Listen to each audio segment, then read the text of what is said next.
In today's Farm Report, the Environmental Protection Agency is set to announce the volume requirements for the RFS, or Renewable Fuel Standard, in June with a final rule in November. Rod Bain with the U.S. Department of Agriculture has more. Coming up by June 1st, an announcement from the Environmental Protection Agency on its timeline for proposal of its renewable fuel standard. The amount of renewable fuels that gasoline companies must blend into their petroleum, diesel, and transportation fuels. That would be followed by a final rule for the RFS scheduled for release by November 30th. How much renewable fuel to blend in 2014 and 2015? And as Bob Dineen of the Renewable Fuels Association points out, I didn't say that wrong, and your listeners didn't hear that wrong. Yes, deadlines will be set for this past year and 2015. But as Beth Elliott of the National Corn Growers Association concedes, there's very little reason to issue the 2014 RVOs, but they do need to by law. So they'll issue those. Those will be what the ethanol industry produced. 2015 pretty much will be a lost year as well because they won't come out till the end of November. So the focus for the renewable fuel industry will be on standards for 2016 and 2017, which will also be part of the upcoming EPA announcement. Ed Steckel of the National Biodiesel Board says the push then will be to get a timely announcement of RFS for the industry. We're working very closely with the administration and with EPA to get those high volumes out. In the meanwhile, Beth Elliott says industry partners are working together to ready production when the EPA issues the renewable fuel standard announcement. NCGA and other industry partners are actually already working to get more infrastructure in place. So notwithstanding what the EPA does, we're at least going to have everything in place so that when the volume obligations come out, we'll be able to move forward. So the idea is that we have gas stations in place that will have the infrastructure necessary to put more E15, E85 in the ground. And as Bob Dineen adds, the industry's been very proactive. We've been out there providing incentives for gasoline marketers to start offering E15. So we are making sure that we're doing everything that we can to drive the marketplace forward, to break down the blend wall, to move the market beyond 10%. And what we need is EPA to validate that with a RFS number that requires those refiners to meet that demand. But Beth Elliott perhaps says it best in reflecting renewable fuel industry reaction to EPA announcing RFS. We are definitely looking forward to having certainty. We're hoping that EPA will realize that everyone wants to get back on track, get back to statute.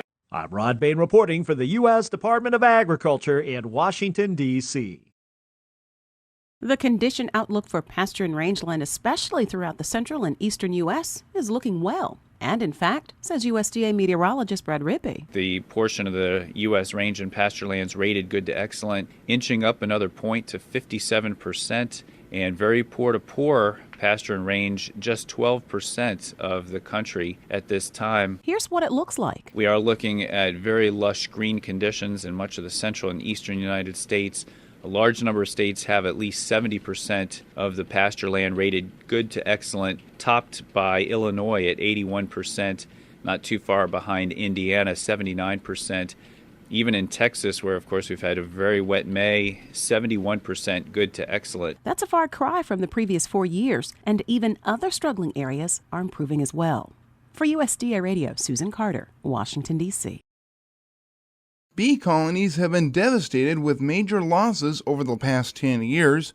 Gary Crawford with the U.S. Department of Agriculture has more. Be my little baby bumblebee. Buzz around, keep a buzzing round. I want to be a beekeeper. I want to keep bees. Don't want them to get away. I want to keep them.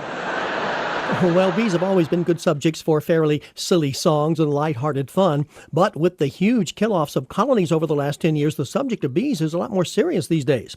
For beekeepers it is, of course, but also for everyone who knows that bees do more than make honey. They pollinate plants. With more than 75% of flowering plants relying on pollinators, their health is important to all of us consumers. Pollinators are responsible for nearly 1 in every 3 bites of food you eat. We'll put names to those voices in a minute. They are from a congressional hearing just the other day. We're now about 10 years from when the trouble started to show. And in 2009, the Agriculture Department joined with the bee industry to do a survey of beekeepers to keep track of colony losses. And just out this past week, the results of the latest survey for this past year, and the numbers are not good. Now, if you look at losses over the past winter, 23% of the managed colonies in the U.S. were lost. That's a big number, but it's still a small decrease from the year before, 0.6%. Unfortunately, the summer figures exceeded the winter figures. Jeff Pettis runs the Agriculture Department's Bee Research Lab in Maryland. Losses last summer 27.4%. So you add winter and summer colony losses together, and this country's beekeepers lost over 42% of their colonies in just 1 year's time.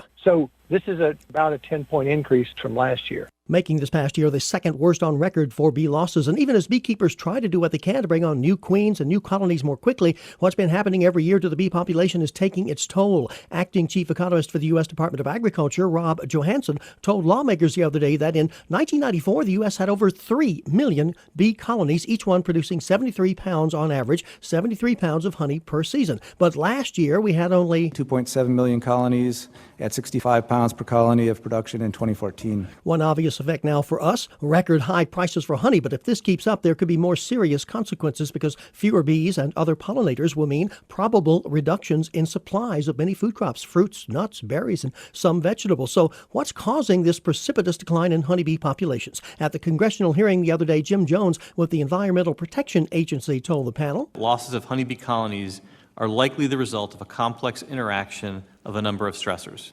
Exposures to pests and pathogens, poor nutrition due to decreased availability of high-quality forage, exposure to pesticides, each play a role in impacting managed bee health and likely also impact the health of native pollinators. So it's a complex problem. Last year, President Obama set up a pollinator health task force to get all the relevant federal agencies working on this together. We're told that within a few days, that group will issue a report outlining a full comprehensive plan for helping our bees and other pollinators. Gary Crawford for the U.S. Department of Agriculture, Washington.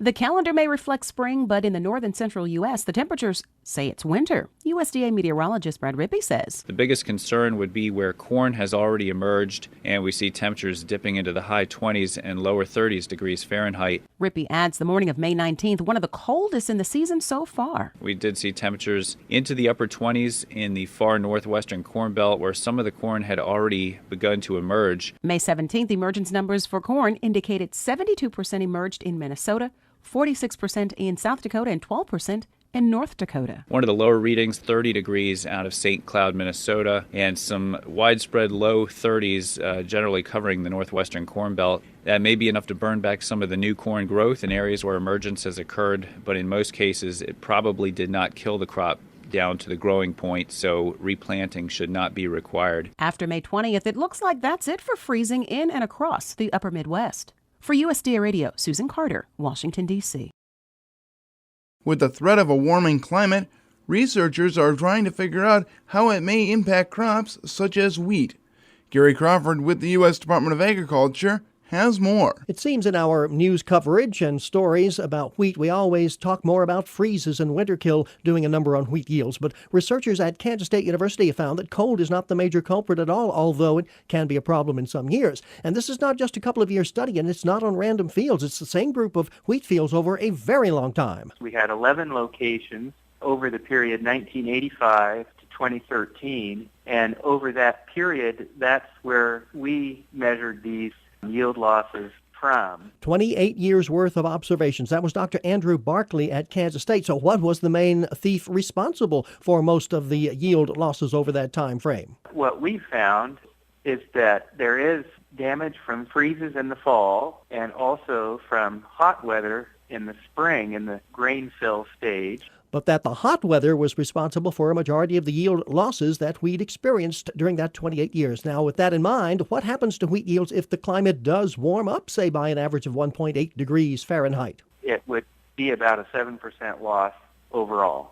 Dr. Barkley says, yes, the warming might lessen the problems caused by the cold, but the overall impact would be yield losses. And of course, this is for Kansas wheat, but Barkley says, we're pretty confident that these results would be similar from Texas, Oklahoma, Kansas, up into the Dakotas. And in fact, this kind of study's been done in several countries, and indeed, there is a large body of research that comes to the same conclusion that increasing temperatures are likely to have a negative impact on wheat yields globally. But that's not factoring in how new wheat varieties and such could come into play. Barkley says in those 11 fields that they studied in Kansas, average yields are up 27% from what they were in 1985. But this new finding on heat versus wheat has implications then for the possible direction that future wheat breeders might need to go in. If they add heat tolerance to the mix of what they're trying to achieve, I'm confident we will be able to develop new varieties of wheat that are able to withstand the heat And therefore, put off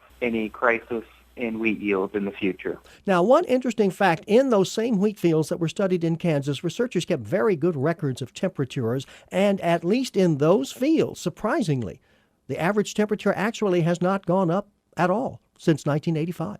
Gary Crawford for the U.S. Department of Agriculture, Washington.